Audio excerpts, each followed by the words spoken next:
요한복음 강의 35번째 시간으로 나도 너를 정죄하지 아니하노니 라는 제목으로 하나님 말씀 전하겠습니다. 먼저 오늘 본문을 유심히 보신 분들은 본문의 내용이 가로로 묶여 있음을 발견하실 것입니다. 왜 가로로 묶여 있는가? 그것은 본문의 내용이 원래 성경의 원본에는 없던 것으로 사료되기 때문입니다. 그러다가 후대에 삽입된 것으로 보는 것이죠. 그래서 괄호 안에 내용이 없으면 오히려 글의 흐름이 자연스럽습니다.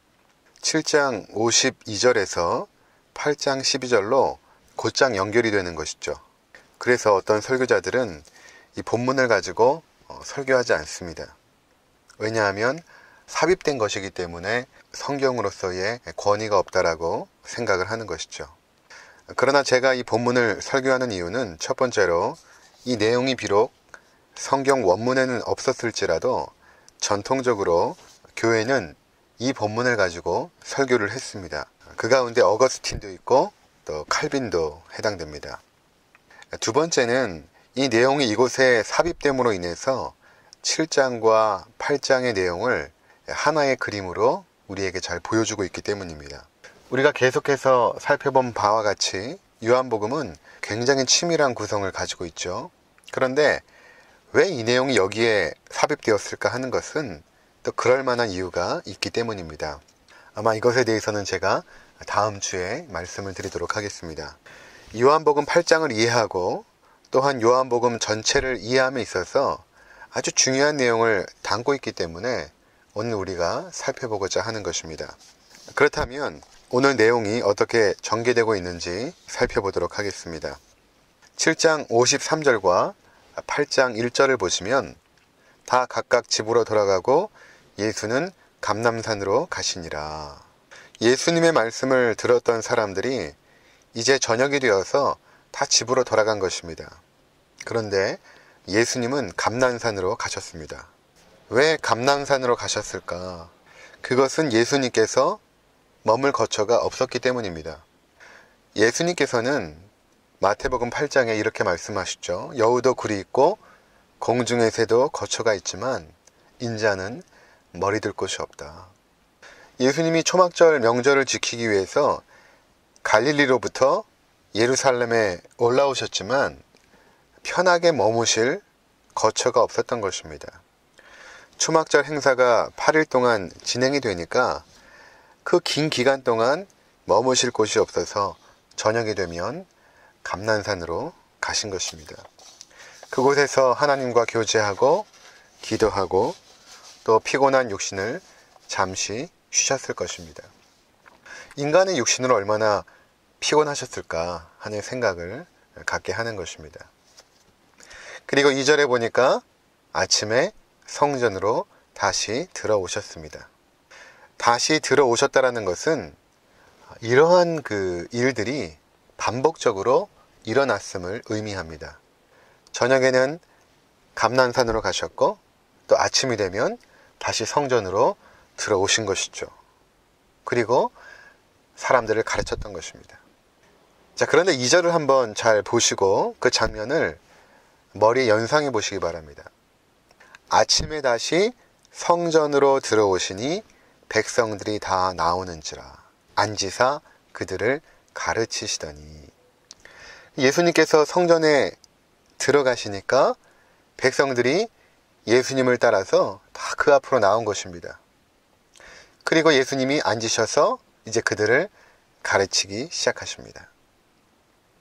이러한 모습은 당시의 제사장이나 랍비들이 하나님의 말씀을 가르칠 때에 보여주었던 그러한 모습입니다. 그런데 여기서 백성이라는 표현이 좀 독특합니다.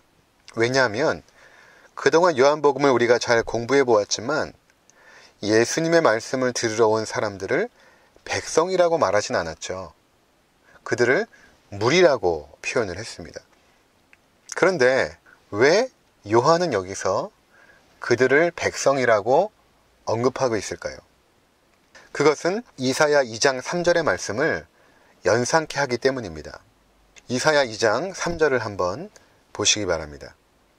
많은 백성이 가며 이르기를, 여기 백성이 나오죠. 오라 우리가 여호와의 산에 오르며 야곱의 하나님의 전에 이르자. 그가 그의 길을 우리에게 가르치실 것이라.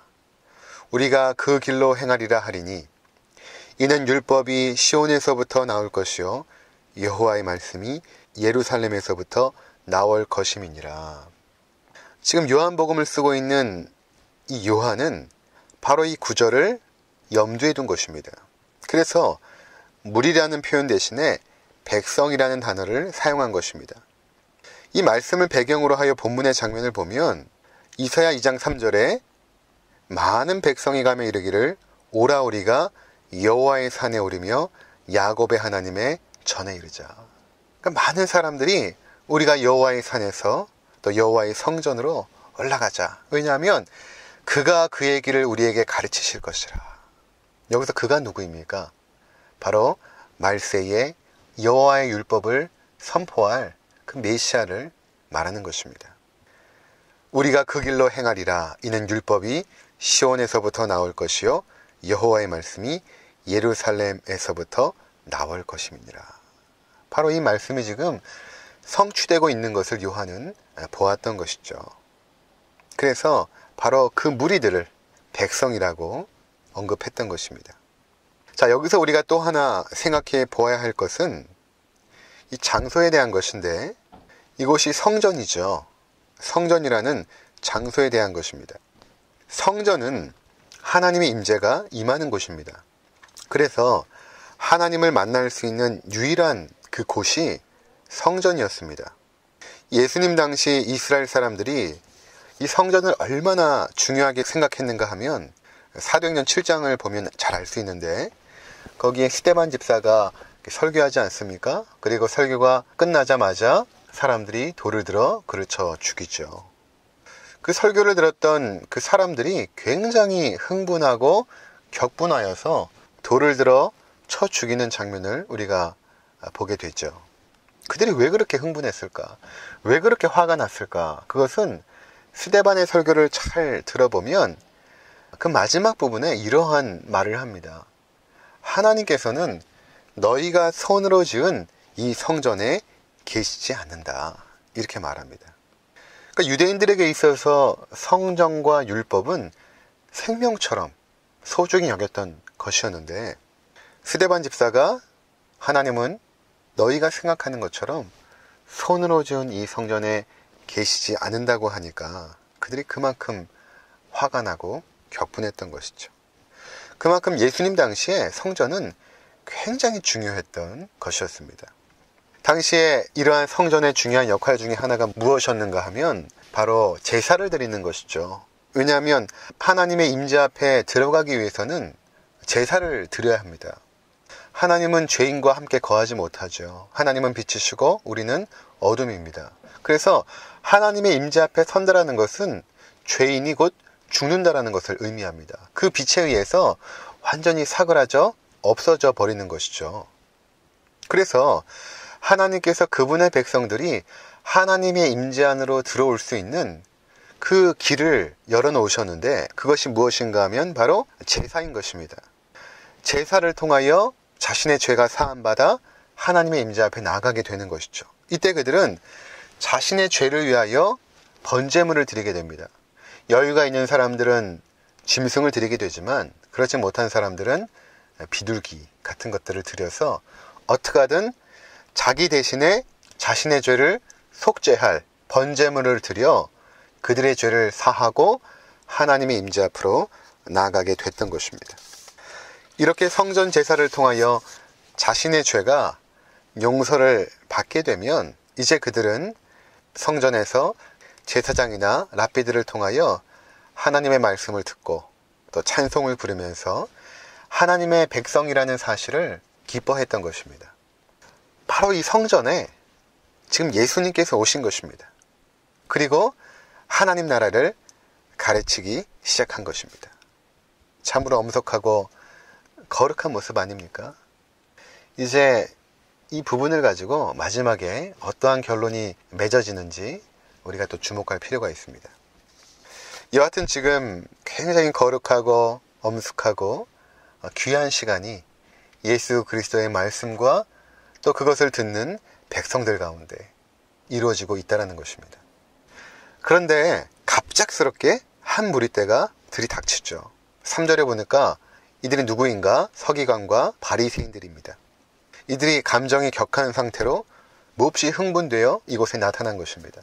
보니까 한 여인을 질질 끌고 와서는 사람들 앞에 세웁니다. 아마도 그곳에서 예수님의 말씀을 듣고 있던 사람들은 적잖이 놀랐을 것입니다. 도대체 이게 무슨 일인가? 하나님 말씀을 듣고 있는 이 자리에 왜 서기관과 바리새인들이 들이닥쳤고, 뿐만 아니라 왜 저렇게 한 여인을 질질 끌고 와서 이곳에 세우는가? 4절에 보니까 그들이 예수님께 이렇게 말하죠. 선생이여, 이 여자가 간음하다가 현장에서 잡혔나이다. 그러니까 이 여자가 누구인가 하면 간음죄로 걸린 현장범이었습니다. 여기서 사용된 현장이라는 그 단어는 전문적인 법률 용어입니다. 그러니까 만일 이 여자가 현장에서 잡히지 않았다고 한다면 두세 사람의 증인이 필요합니다. 간음죄의 경우는 그렇거든요. 그런데 그 간음죄 같은 경우에 현장범을 찾기가 용이하지 않습니다. 그런데 이 여인은 현장에서 잡힌 것입니다. 이 서기관과 바리새인들의 아주 당당한 태도를 보면 현장에서 잡힌 범인이 확실한 것 같습니다. 그리고 이 여인이 아무런 이의도 제기하지 않고 있죠. 그런데 왜 여기로 끌고 왔을까요? 이상한 것은 간음한 여인은 있는데 남성은 없었다라는 것입니다.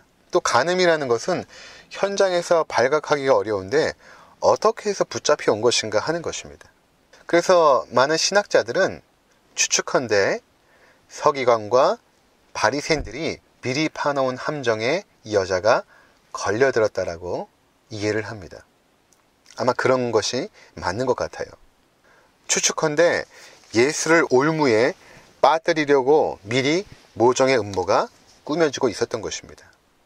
그러한 음모 중에 하나가 현장에서 간음한 여인을 붙잡아서 사람들 앞에 세우고, 그리고 예수로 하여금 과연 어떻게 이 상황에 말씀하실지, 행동하실지를 보고 싶었던 것입니다.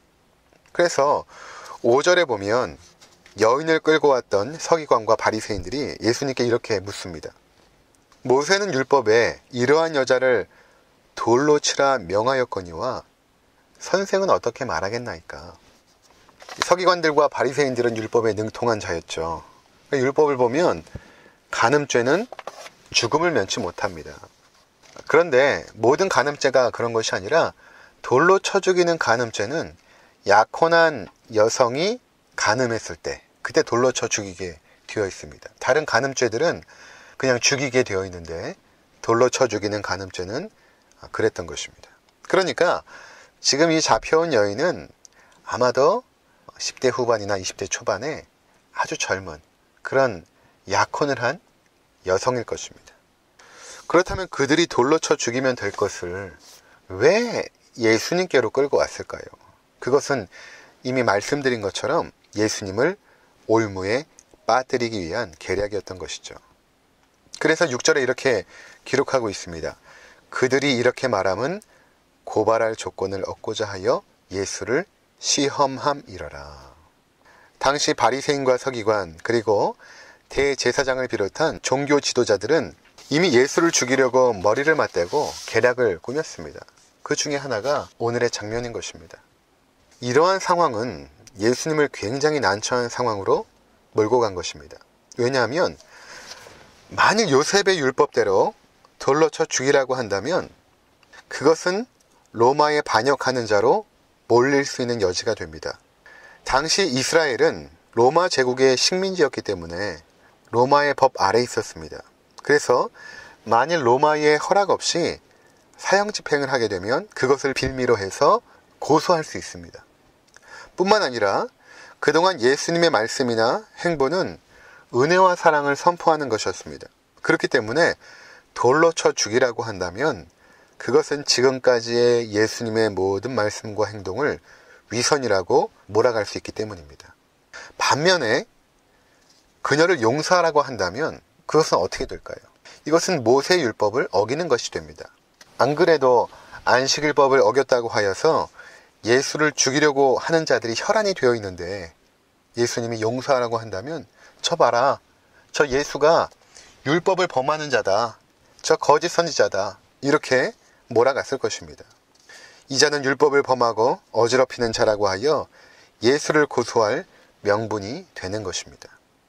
그러니까 이렇게도 안 되고 저렇게도 안 되는 아주 난처한 상황이 된 것입니다. 아마도 이 계략을 생각했던 자들은 무릎을 쳤을 것입니다. 예수가 빠져나갈 구멍이 전혀 없는 것입니다.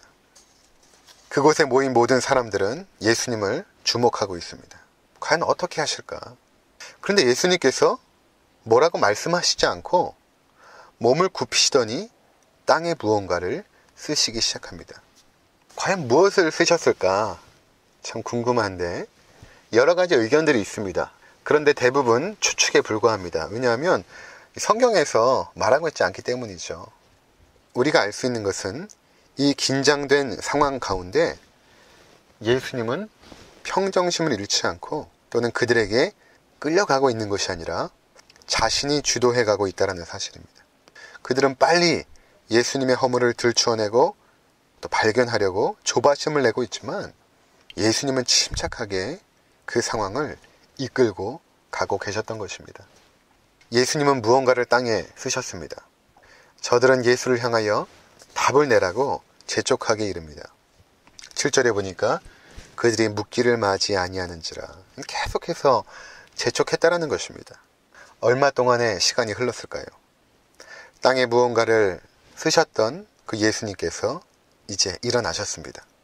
그리고는 그들을 향하여 이렇게 말씀하십니다. 너희 중에 죄 없는 자가 먼저 돌로 치라. 이 말씀을 하시고는 다시 몸을 굽혀 손가락으로 땅에 쓰시기 시작하십니다. 이 예수님의 말씀을 잘 보시면 먼저는 모세의 율법에 반하지 않습니다. 돌로 치라고 명했기 때문입니다. 그런데 조건이 있습니다. 그것은 죄가 없어야 된다는 것입니다. 또한 먼저 치라는 것은 율법에 의하면 어떠한 죄를 발견한 그 증인이 먼저 돌을 들어서 치게 되어 있습니다. 따라서 이 말씀은 이 여인이 간음한 현장에서 처음 발각한 증인들이 있다면 너희가 먼저 돌로 치라는 것이죠. 대신에 죄가 없어야 된다는 것입니다. 이것은 너무나 상식적으로도 합당한 말씀이죠. 굉장히 합리적입니다. 간음한 여자에게 돌을 들어 칠 수 있으려면 그 자신이 간음한 일이 없어야 됩니다. 만일 그렇지 않고 돌을 들어 치려 한다면 그것은 나 또한 돌에 맞아 죽어야 될 사람이라는 것을 인정하는 결론을 맺게 되는 것입니다. 그들은 예수님의 이와 같은 말씀이 떨어지자 자신들의 모습을 돌아보게 되었습니다. 나는 과연 죄가 없는가? 원래 그들의 정죄의 칼날은 간음한 여인뿐만 아니라 예수를 향하고 있었고 그들의 시선 또한 그랬던 것입니다. 그런데 죄 없는 자가 먼저 돌로 치라는 말씀 앞에 그들의 정죄의 칼날과 시선은 자기 자신에게로 향하게 되었습니다. 자신을 돌아보게 된 것입니다. 나는 과연 간음한 사실이 있는가? 나는 과연 이 여인을 향해서 돌을 던질 만큼 의로운가? 이런 걸 보면 예수님의 말씀은 항상 우리의 심령을 꿰뚫습니다. 마태복음 5장에서 예수님은 이런 말씀을 하십니다. 간음한 그 행위만 간음이 아니라 음욕을 품고 여자를 보는 것도 간음이다. 그러니까 사람들의 생각은 행동으로 나타난 것만 죄로 여기죠. 그러나 예수님은 우리의 마음과 생각의 영역에서 일어나는 음욕도 동일하게 간음이라고 하셨던 것입니다. 이 둘의 차이가 무엇입니까? 하나는 표현되었거나 표현되지 않았거나입니다. 물론 표현되어지면 그 죄의 파괴력은 강해지죠. 그러나 하나님의 시각에서 표현된 죄나 감춰진 죄나 간음이나 음욕이나 똑같이 간음죄에 해당한다라는 것입니다.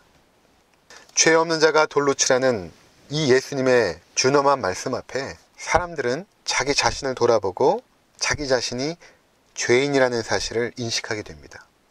그리고는 한 명씩 한 명씩 자리를 뜨기 시작합니다. 9절을 보시면 그들이 말씀을 듣고 양심의 가책을 느껴 어른으로 시작하여 젊은이까지 하나씩 하나씩 나가고 오직 예수와 그 가운데 섰는 여자만 남았더라. 그 자리에서 흥분해 있던 사람들이 하나둘 다 떠나간 것입니다. 그리고 이제 예수님과 그 여인만 이 자리에 남게 되었습니다. 예수님은 이제 땅에 쓰시던 행동을 멈추시고는 일어나셨습니다. 그리고는 그 여인에게 다가가십니다. 여러분 생각해 보십시오. 이 여인의 모습이 어떠했을까요? 그 수치심과 자괴감 뿐만 아니라 그 상처받고 찢겨진 마음으로 벌벌 떨면서 움츠려 있었을 것입니다. 그 여인에게 예수님께서 다가가십니다. 그리고는 이렇게 말씀하시죠. 10절과 11절을 보십시오. 예수께서 일어나사 여자 외에 아무도 없는 것을 보시고 이르시되 여자야 너를 고발하던 그들이 어디 있느냐? 너를 정죄한 자가 없느냐? 대답하되 주여 없나이다. 예수께서 이르시되 나도 너를 정죄하지 아니하노니 가서 다시는 죄를 범하지 말라 하시니라. 예수님은 먼저 그녀의 상한 마음을 어루만지십니다. 너를 고발하던 그들이 어디 있느냐? 너를 정죄한 자가 없느냐?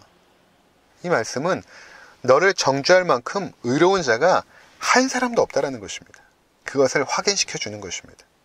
너를 정죄하려고 했던 그 사람도 너와 똑같은 죄인이라는 사실을 깨닫게 해주신 것입니다. 그리고는 이렇게 말씀하시죠. 나도 너를 정죄하지 아니하노니 다시는 죄를 범하지 말라. 예수님은 정죄하지 않으십니다. 이것은 예수님께서 죄를 허용하신다라는 의미가 아닙니다. 왜냐하면 다시는 죄를 범하지 말라라고 말씀하셨기 때문입니다. 예수님은 그녀의 죄를 용서하신 것이죠.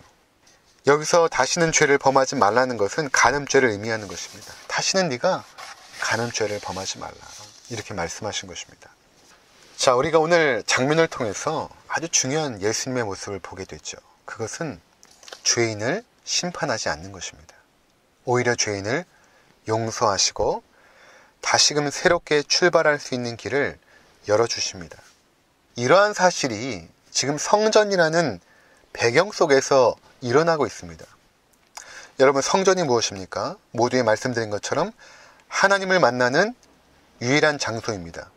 우리가 짐승의 제사를 통해서 사함을 받고 하나님께로 나아갈 수 있는 유일한 장소, 그곳이 성전입니다.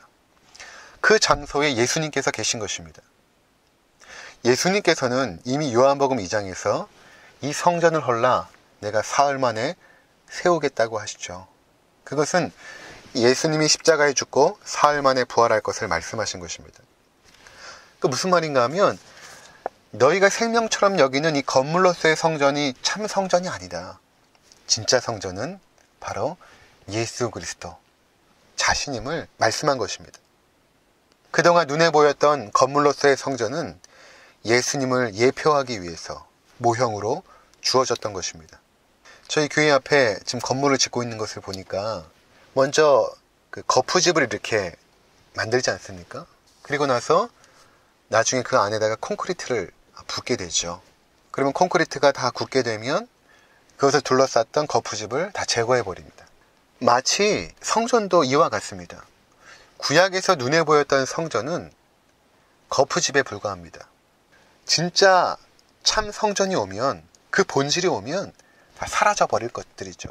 그래서 참 성전이신 예수 그리스도께서 이 땅에 오시자 이제는 그것을 예표하고 모형으로 보여주었던 구약의 모든 성전은 더 이상 의미가 없고 사라져버리는 것입니다. 참 성전이신 예수님께서 이 땅에 오신 것입니다. 그리고 바로 그 건물로서의 성전에 이제는 참 성전 되신 예수님께서 들어가셔서 하나님의 나라를 선포하고 계셨던 것입니다. 그러기에 그 자리에 있던 자들은 하나님의 임재 앞에 있었던 것이고 하나님의 말씀을 들었던 것입니다. 그 말씀은 에스겔의 환상처럼 성소에서 흘러나온 물이었기에 생명을 주는 생명수였던 것입니다. 뿐만 아니라 그 물이 흘러나가 죽어있는 생명을 살려낸다고 했습니다. 바로 예수 앞에 섰던 그 가늠한 여인, 이 여인이 누굽니까? 율법에 의해서 죽을 수밖에 없었던 여인입니다. 그는 죽음의 상태에 있었던 것이죠. 그런데 그 참 성전 되신 예수 그리스도를 통하여 그녀는 생명수를 맛보게 된 것입니다. 나도 너를 정죄하지 아니하노니, 예수 그리스도를 통하여 흘러나온 죄 용서의 선포가 그녀를 살려낸 것입니다. 바로 이것을 그림으로 우리 가운데 보여주는 사건이 오늘 본문의 내용인 것입니다. 성전의 두 가지 기능을 말씀드렸습니다. 하나님을 만나는 유일한 장소이고 우리의 죄를 속하는 곳입니다.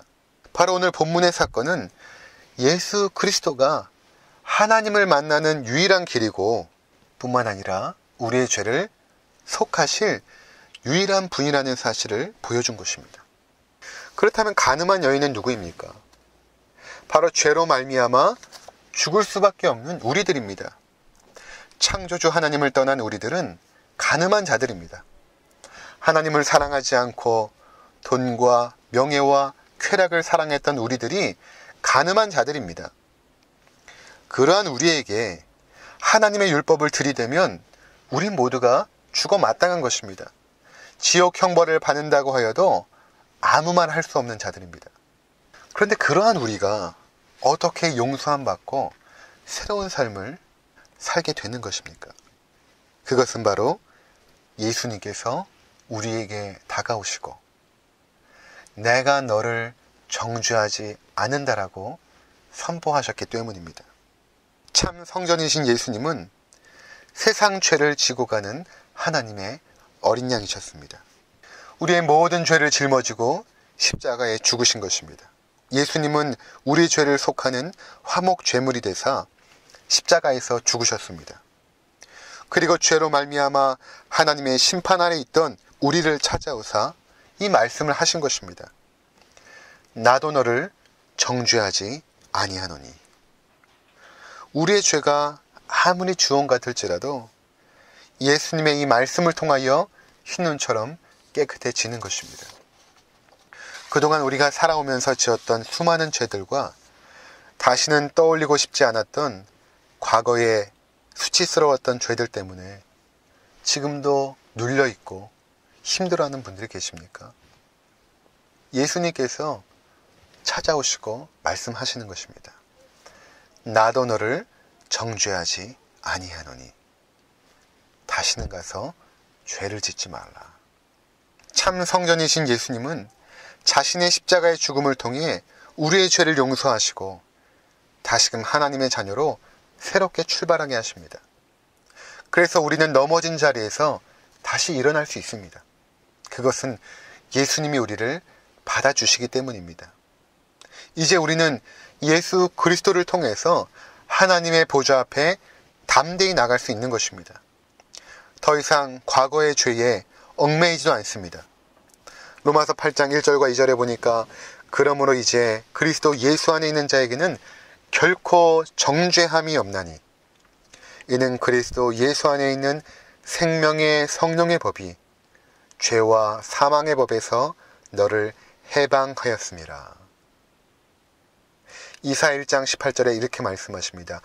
여호와께서 말씀하시되 오라 우리가 서로 변론하자.